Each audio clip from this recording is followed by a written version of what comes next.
ఇక నుంచి మీ WhatsApp account పని చేయదు. సో మన గవర్నమెంట్ ఆఫ్ ఇండియా కొత్తగా ఒక రూల్ అయితే తీసుకురాబోతుంది సిమ్ బైండింగ్ కి సంబంధించి. దీంట్లో మన ఫోన్లో సిమ్ కార్డ్ ఉంటేనే ఆ నెంబర్ మీద ఆ వాట్సాప్ అకౌంట్ అనేది పనిచేస్తుంది అనమాట. అంటే మన ఫోన్లో నుంచి మనం సిమ్ కార్డ్ తీసామంటే వాట్సాప్ ఏదైతే ఉంటుందో, యాప్ ఏదైతే ఉంటుందో అది బ్లాక్ అవుతుంది అనమాట. అలా అని మీరు వేరే ఫోన్లో కూడా యూజ్ చేయడానికి రాదు. ఖచ్చితంగా మనకు ఆ సిమ్ కార్డ్ అంటే ఆ నెంబర్ ఉంటేనే వాట్సాప్ అనేది పనిచేస్తుంది. ఒక వాట్సాపే కాదు, టెలిగ్రామ్, సిగ్నల్, స్నాప్చాట్ లాంటి యాప్స్కి కూడా ఇక నుంచి సిమ్ అనేది ఖచ్చితంగా ఫోన్లో ఉంటేనే వర్క్ అవుతాయి అనమాట. సో ఈ కొత్త రూల్ అయితే మనకు గవర్నమెంట్ ఆఫ్ ఇండియా తీసుకురాబోతుంది.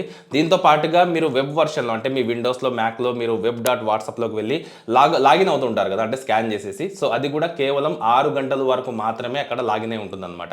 దాని తర్వాత ఆటోమేటిక్గా అది లాగౌట్ అవుతుంది. సో సెక్యూరిటీ పరంగా ఈ అప్డేట్ అయితే తీసుకొస్తున్నట్లు మన గవర్నమెంట్ ఆఫ్ ఇండియా అయితే చెప్పిందనమాట. నార్మల్గా అదర్ కంట్రీలో ఉండే వాళ్ళు మన ఇండియన్ నెంబర్స్ని యూజ్ చేసి చాలా రకాల ఫ్రాడ్స్, స్కామ్స్ చేస్తున్నారు.